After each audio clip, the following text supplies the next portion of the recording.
오늘 말씀은 영적 가족으로의 초대라는 제목으로 같이 생각해 보려고 합니다.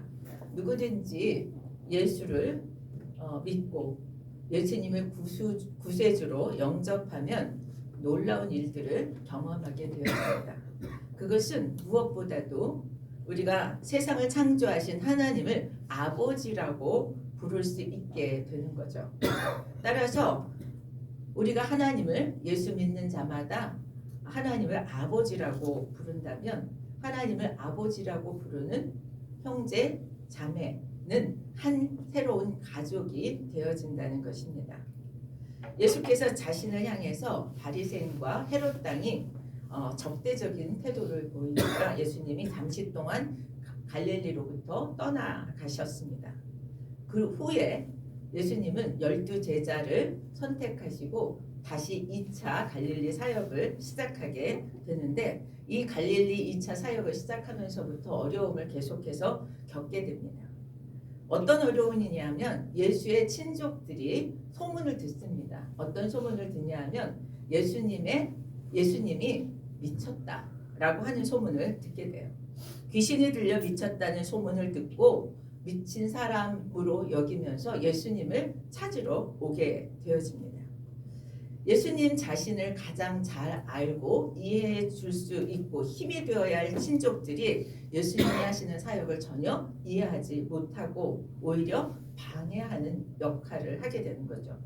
그래서 예수님은 이런 상황에서 세속적인 가족 개념 대신에 하나님을 아버지로 모시는 사람들로 형성되는 새로운 가족, 새로운 영적인 가족을 소개하는 내용이 나옵니다. 우리는 영적인 한 가족으로 부름을 받은 사람들입니다.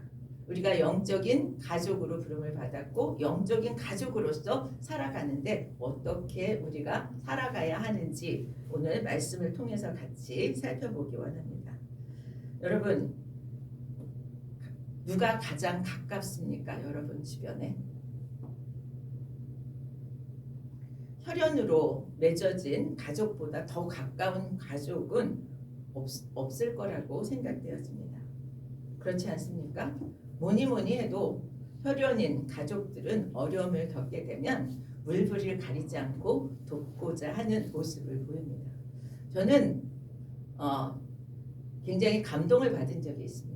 여기 본인이 계셔서 그런데 우리 국집사님이 오빠가 아플 때 얼마나 애절하게 오빠를 정말 그 건강을 회복하게 하려고 애썼는지 하는 모습을 보면서 그것이 혈연의 가족이구나 하는 것을 깨닫게 되었습니다. 한편 저는 어릴 때 막내였기 때문에 또는 어리버리해서 어떤 게임 같은 것을 야무지게 잘 못했습니다. 공기도 잘 못하고 고무줄도 잘 못하고 그래서 그 옆에서 지켜보던 언니가 늘 안타까운 눈길로 저를 쳐다봤습니다. 좀 잘했으면 좋겠는데 이겼으면 좋겠는데 하는 그런 눈빛입니다. 그래서 그 눈빛에 실망시키지 않으려고 애를 써서 공기도 해보고 고무줄도 해보지만 잘 못했던 기억이 납니다. 지금도 그렇습니다. 나이를 먹었어도 혈족은 힘이 되어주고 지지하고 격려를 하고 싶어하는 그런 혈족이 얼마나 가깝고 얼마나 사랑이 넘치는 관계인지 모르겠습니다. 그런데 아무리 혈육으로 가족으로 묶인 관계라고 해도 영적인 눈이 닫혀있는 혈족들이라면 온전히 우리가 공감하고 하나 되는 데 어려움이 있게 되는 것을 또 경험합니다. 가족이나 혈족은 많은 부분에서 하나 되고 공유하는 그런 관계인데 가장 중요하다라고 여겨지는 이 영적인 영역에서 가치관의 충돌이 일어난다면 정말 가까운 관계지만 가깝지 않은 관계가 될 수밖에 없는 것을 우리는 이해할 수 있습니다. 부모와 자식의 관계, 형제 자매의 관계, 부부 관계 다 그렇습니다. 21절을 보면 아무리 한 부모 아래서 자라고 아주 가까운 사이일지라도 영적인 눈이 닫혀있는 가족이라면 영적인 하나님 나라에 대해서 같은 이해를 할 수 없다는 것을 발견할 수 있습니다. 예수와 혈연으로 맺어진 그런 가족들, 요셉과 마리와 그 다음에 예수님의 동생들 다 가족입니다. 예수를 잉태해서 낳은 마리아는 잉태하는 과정에서 놀라운 그런 하나님의 역사도 경험했습니다. 그럼에도 불구하고 예수님을 이해하고 협조하는 데서는 저들이 무지했고 할 수 없었습니다. 예수님의 제자들이 누구인가에 대해서는 분분하게 이야기를 하고 있지만 마가복음이나 마태복음에 의하면 야고보와 요셉과 시몬과 유다라고 하는 이름들이 지칭되어지는 것으로 볼 때 예수님의 동생들이 분명 이 자리에 같이 했었을 거라고 보는 거죠. 예수의 혈족이고 가족이었음에도 불구하고 예수님의 사역에 도움이 되지 않은 모습입니다. 자기들이 생각할 때 자기들이 예수를 가장 잘 안다고 생각했을 것이죠. 그런데 그들이 하는 행동과 그들이 예수를 향한 그런 말하는 것을 보면 정말 예수가 누구인지는 알지 못했다는 것을 알 수 있습니다. 그래서 예수를 붙들러 오면서 예수를 왜 붙들러 오는가에 대한 설명을 예수가 미쳤다라고 얘기를 해요. 22절에 보면 친족들이 듣고 그를 붙들러 나오니 이는 그가 미쳤다 하미로라. 뒤에 가면 또 더러운 귀신이 들렸다라고도 합니다. 그들의 눈에는 영적인 영역을 이해하지 못했기 때문에 비정상적인 사람으로 예수가 보였던 것이라고 생각되었습니다. 예수가 정말 누구인지 예수의 사역이 본질이 무엇인지에 대해서 이해하지 못했을 뿐만 아니라 이해하려고 하지 않았던 거죠. 지금도 마찬가지입니다. 예수의 탄생에서 경험을 했던 마리아조차도 시간이 지나면서 예수의 형제들과 똑같은 그런 태도를 보였다는 것에서 더 그렇게 생각되어지죠. 22절에 보면 또 하나의 무리가 나옵니다. 예수의 친족들은 미쳤다라고 얘기하고 또 하나의 무리는 예루살렘에서 내려온 서기관들이 나와요. 이들은 예수의 사역이 무엇을 하고 있는지를 정확하게 이해할 수 있는 사람들이었습니다. 복음을 전하고 귀신을 쫓아내고 결박하는 일이 예수의 사역이라고 하는 것을 알고 있던 자들이에요. 예수가 병자를 위해서 기도하고 귀신 들린 사람에게 저 귀신을 내쫓아 준다는 것도 알고 있었어요. 그리고 그들은 무엇보다도 구약을 너무나 잘 알고 있었기 때문에 예수가 하는 사역을 통해서 예수가 메시아라고 하는 것을 깨달을 수 있었던 사람들입니다. 그래서 누구보다도 예수님을 환영해야 하는 그러한 자리에 있었던 사람들이 예수님을 핍박하게 되어지죠. 환영은커녕 배척하고 그를 귀신의 왕 바알세불의 힘으로 귀신을 쫓아낸다고 모함합니다. 심지어 예수님을 사단의 앞잡이고 바알세불이라고 칭하면서 이방인들이 숭배하던 신에게 조종되는 귀신 들린 사람으로 그렇게 매도해 버리게 되었습니다. 예수의 친족들은 미쳤다라고 얘기하고 또 예수의 사역을 이해하지 못했을 뿐만 아니라 예수의 사역을 가장 잘 이해할 수 있었던 서기관들은 똑같이 예수님의 사역을 이해하지 못하고 핍박했습니다. 이 두 부류의 사람, 예수의 친족 가장 가까이에 있었던 친족들과 예루살렘에서 내려와서 구약을 잘 알고 예수님을 잘 메시아로 알아볼 수 있었던 이 두 사람들에 대해서 성경은 밖에 서 있는 이들이라고 얘기합니다.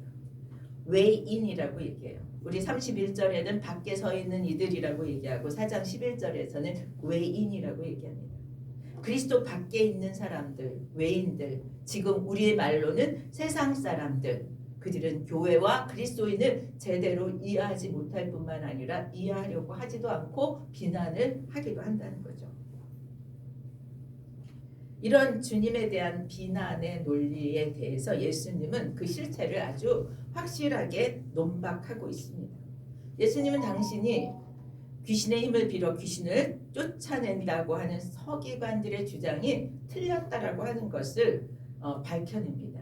나라가 스스로 분쟁하면 나라가 망하고 집안이 스스로 분쟁하면 똑같이 집안이 망하게 된다라고 얘기하면서 예수님이 사단의 힘을 입어서 그의 부하들인 귀신들을 내어 쫓는다면 사단의 왕국도 망할 것이다 라고 하는 논리로 설명합니다. 사단의 왕국도 사단의 힘을 빌려서 귀신을 내어 쫓으면 망하게 될 터인데 사단이 왜 이런 어리석은 짓을 하겠느냐라고 하는 것을 얘기하죠.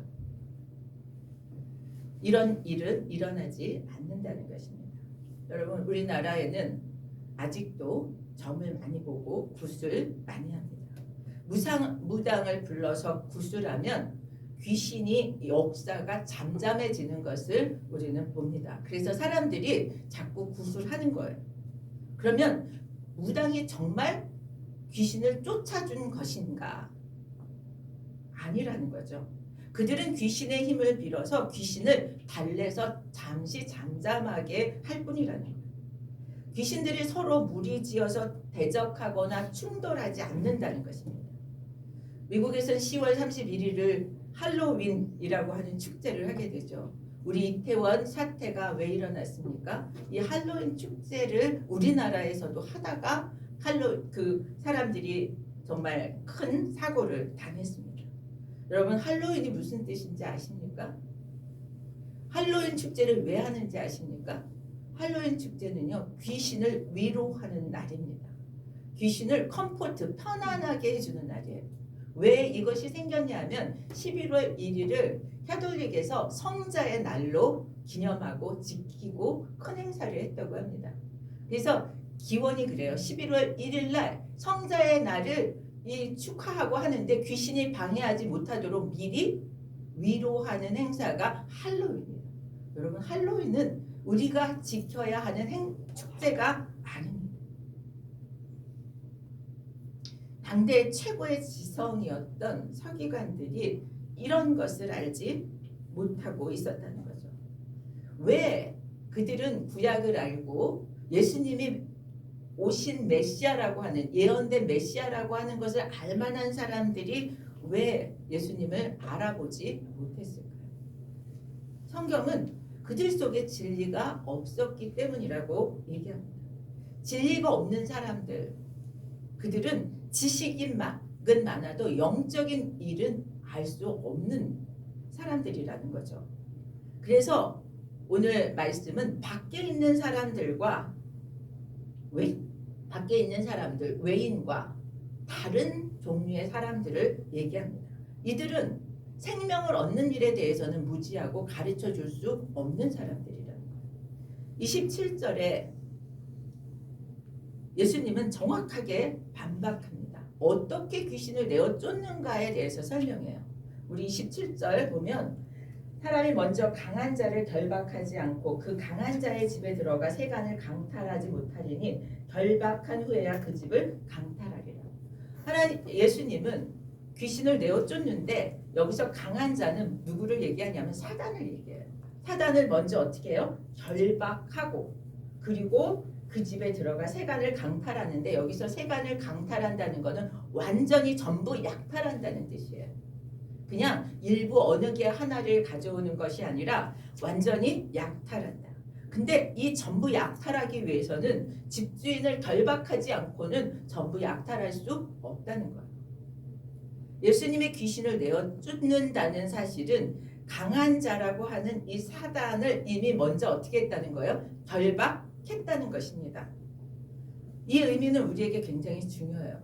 우리는 이 세상을 살면서 계속해서 사단의 세력에 그런 공격을 받고 그들과 싸울 수밖에 없는 영적 전쟁을 치르면서 살아갑니다.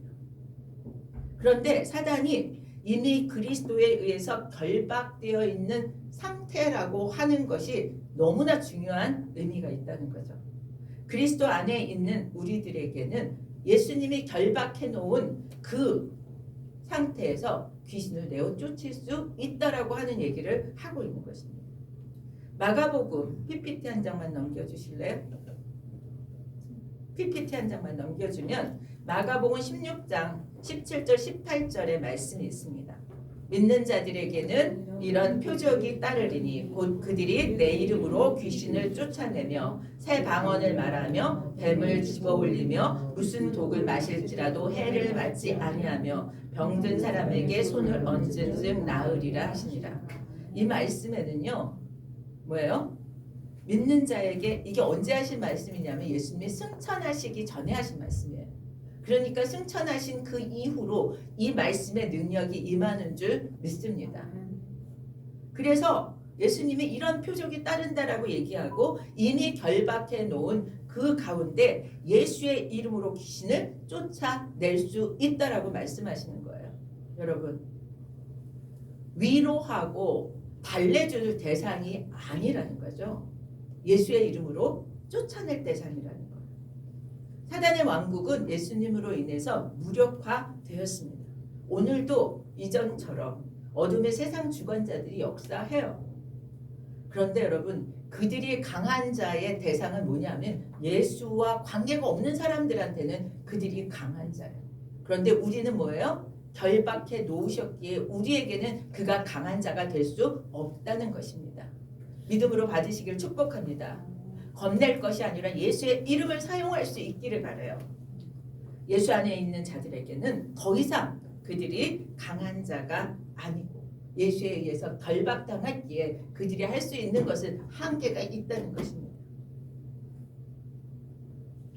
예수님은 확실하게 자신의 사역에 대해서 논지를 그러면서 서기관들을 향해서 사역의 하나님의 사역, 예수님의 사역에 대해서 어떤 태도를 가져야 하는가를 얘기합니다. 그러면 성령을 모독하는 죄는 사하심을 받지 못한다. 하나님의 일에 대해서 어떤 태도를 가지는 것이 성령을 회방하는 자인가를 우리는 알 필요가 있어요.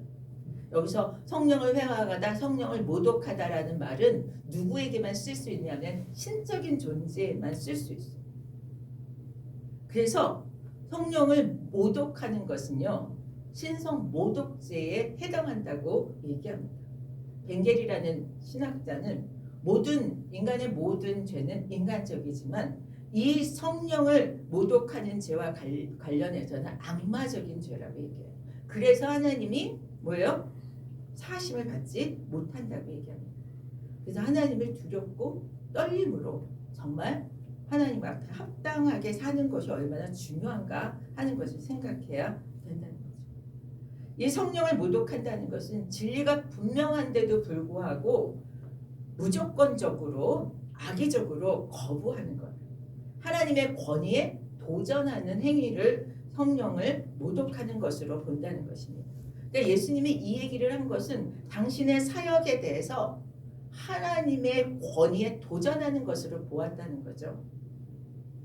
그러면서 예수님은 이들과 전혀 다른 부류의 사람들을 소개하는데 밖에 있는 이들이 아니라 이제 예수를 둘러 앉은 자들이라고 표현합니다. 예수를 둘러 앉았다가 32절에 보면 우리가 예수를 둘러 앉았다가 여짜오되 이렇게 나옵니다. 예수를 둘러 앉은 사람들이 새로운 가족이라고 얘기합니다. 밖에 서서 예수를 미친 사람으로 취급하고 자신을 붙들어 드리려고 했던 예수의 친족들, 그들 아니라는 것. 자신을 모함하려고 했던 서기관들, 그들 아니라고 하는 것.